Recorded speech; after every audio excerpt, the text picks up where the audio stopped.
সরকারি গার্লস হোস্টেলে নিরাপত্তা নিয়ে প্রশ্ন। ছাত্রীর সঙ্গে দেখা করতে এসে দুষ্কৃতীদের হাতে আক্রান্ত মামা। হোস্টেলের সামনে মেরে ফাটিয়ে দেওয়া হলো নাক।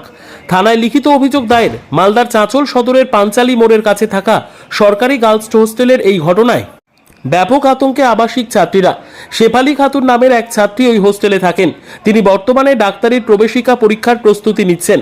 বৃহস্পতিবার প্রস্তুতির জন্য মালদা শহরে যান। সেখান থেকে ফিরতে তার দেরি হচ্ছিল, ফোনে পাওয়া যাচ্ছিল না। সেই সময় দুশ্চিন্তায় মামা ইন্তাজুল হক হোস্টেলে আসেন ভাগ্নির খোঁজে। হোস্টেলে এসে জানতে পারেন সন্ধে নাগাদ সবেমাত্র তার ভাগ্নি এসেছে। তিনি নিচে কথা বলার জন্য ডাকেন। দেরি হওয়া নিয়ে ভাগ্নিকে বকাবকি করছিলেন। সেই সময় হোস্টেলের পাশে থাকা একদল যুবক হঠাৎই তার উপর এসে চড়াও হয়, ব্যাপক মারধর শুরু করে। তার ভাগ্নি এবং বাকি ছাত্রীরা নেমে এসে বাধা দিলেও কেউ কথা শোনেনি। সমগ্র ঘটনা ওই হোস্টেলের আবাসিক ছাত্রীদের সুরক্ষা নিয়ে প্রশ্ন উঠেছে। চাঁচল থানায় দুজনের নামে লিখিত অভিযোগ দায়ের হয়েছে। পুলিশ তদন্ত শুরু করেছে। তারপর কি হয়েছে? আমার সাথে কথা বলছিল, তারপরে কিছু ছেলে এসে কিছু না জেনে শুনে মারতে শুরু করে দেয় কাকে মারধর করে? আমার মামাকে। কেন কেন মারলো? জানি না। তারা কি স্থানীয় ছেলে? হ্যাঁ তোমার মামা কি তোমার সাথে দেখা করতে এসেছিল? হ্যাঁ, কোথায় এসেছিল দেখা করতে? এখানে। মানে হোস্টেলে? আচ্ছা, ভিতরে ঢুকেছিল কি? না, বাইরে থেকে দেখা করছিল? আচ্ছা, তারপর কারা আসলো মারধর করতে? এখানকার কিছু ছেলে, কতদিন ছিল ওরা? 8-10 জন মতো। তাদেরকে চেনো তুমি? হ্যাঁ কি নাম তাদের জানো? হ্যাঁ, কি নাম? টুলু আর একটা আছে, আরেকজনের নাম আছে কি। এরা কি ছাত্র পরিষদের ছেলে? তৃণমূল ছাত্র পরিষদের ছেলে? তো বলছি যে এখন তোমার মামা কেমন আছে, কি অবস্থাটা? অনেকটাই খারাপ। তোমার মামার সাথে কি অন্যায় করা হয়েছে? হ্যাঁ, কি কি চাইছো তুমি এখন?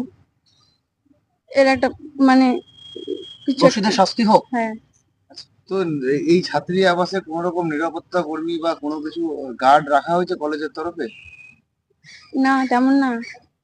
এর আগেও কি এখানে অনেক ঘটনা ঘটেছে ছাত্রী আবাসে? হ্যাঁ, দুষ্কৃতীদের কিছু দৌরত্ব হয়েছে এর আগে? রাতের বেলায় কি হয় এখানে? তাণ্ডব কি হয়? সামনেই তো কলেজের মাঠ, এখানে কি কোনো নেশার আসর বসে? হ্যাঁ, নেশাগ্রস্ত হয়ে গিয়ে তোমাদেরকে গালাগালি করে বা কটূক্তি করে কেউ, এরকম কিছু অভিযোগ আছে? হ্যাঁ। কি চাইছো এখন তুমি? এটার বিচার হোক। হ্যাঁ, কি নাম? শেফালি খাতুন।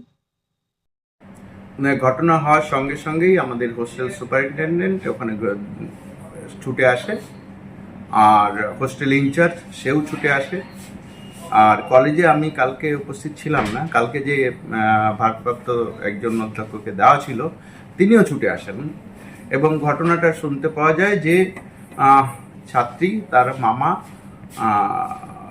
মামা এসেছিল দেখা করতে, এবং হোস্টেল যে কম্পাউন্ডটা সে কম্পাউন্ডের বাইরে, এবং সেখানে আমি জানি না কি হয়েছিল, সেখানে নিশ্চয়ই কোনো ভুল বোঝাবুঝি হয়েছে। কারণ দেশের যা পরিস্থিতি, মহিলাদের সুরক্ষা নিয়ে যেরকম হচ্ছে, মেয়েটাকে নাকি সেই মামা শাসন করছিল। তো শাসন করা সাধারণ লোক, আশেপাশের লোকজন নাকি সহ্য করতে পারে। তো ব্যাপারটা কি হয়েছে সেটা যেহেতু একটা থানায় অভিযোগ দায়ের হয়েছে, থানা নিশ্চয়ই গভীর তদন্ত করবে, তদন্ত করে সত্য উদ্ঘাটন করে সেটা সুরাহা করবে, আমার সেটাই বিশ্বাস। তবে সেই সময় আমাদের হোস্টেল কর্তৃপক্ষ, কেয়ারটেকার থাকে, তার সঙ্গে অন্যান্য মেয়েরাও সবাই থানায় যায়, এমনকি হসপিটালে গিয়ে তার শুশ্রূষা করার ব্যবস্থা করে, মেডিকেশনের ব্যবস্থা করে। এবং তারপরে থানাতে গিয়ে সেই ভদ্রলোক, তিনি থানাতে অভিযোগ করেছেন, তার সঙ্গে সমস্ত সহযোগিতা কলেজ কর্তৃপক্ষ করেছে। এবং আমরা এই মুহূর্তে ভাবছি যে যেহেতু মাইনরিটি হোস্টেলের মেনটেন্যান্সটা মাইনরিটি ডিপার্টমেন্টই করে, দেখভাল করে, রিক্রুটমেন্ট করে, ওখানে যে স্টাফ নিয়োগ সমস্ত মাইনরিটি ডিপার্টমেন্ট। কলেজ থেকে প্রচুর টাকা ইলেকট্রিক বিল থেকে শুরু করে অন্যান্য খরচগুলো কলেজ ফান্ড থেকেই করা হয়, যদিও এইটার ব্যাপারে আমাদের কোনো মেনটেন্যান্স মাইনরিটি ডিপার্টমেন্ট দেয় না। তো একটা সিসিটিভি গার্লস হোস্টেলে থাকা খুব প্রয়োজন। আমাদের গভর্নিং বডিও এরকম সিদ্ধান্ত নিয়েছে যে এখানে সিসিটিভি বসানো হবে।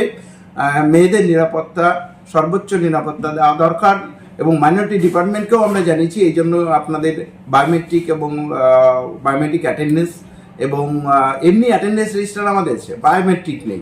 সেই বায়োমেট্রিকটার জন্য এবং সিসিটিভির জন্য আমরা ওকে মাইনরিটি ডিপার্টমেন্টের কাছে ফান্ড চেয়েছিলাম। এখনও সেরকম কোনো রেসপন্স আমরা পাইনি। তবুও আমরা চেষ্টা করছি খুব তাড়াতাড়ি, যত তাড়াতাড়ি সম্ভব এখানে সিসিটিভিটা বসানোর জন্য সেরকম ব্যবস্থা আমরা নিচ্ছি। যারা মারধর করেছে তারা কি তৃণমূলের সঙ্গে যুক্ত, তৃণমূল ছাত্র এই পরিষদের ব্যাপারে আমার কোনো রকম কোনো কিছু জানা নেই। সেখানে কারা বসেছিল, কারা কি করেছে এই ব্যাপারে কিছুই জানা নেই। পুলিশ নিশ্চয়ই ব্যবস্থা নেবে। কলেজের পক্ষ থেকে কি সেই হোস্টেলে নিরাপত্তা ব্যবস্থা করা হবে? হ্যাঁ, নিরাপত্তা অবশ্যই আছে, এমনিতে তো কেয়ারটেকার আছেই, তাছাড়াও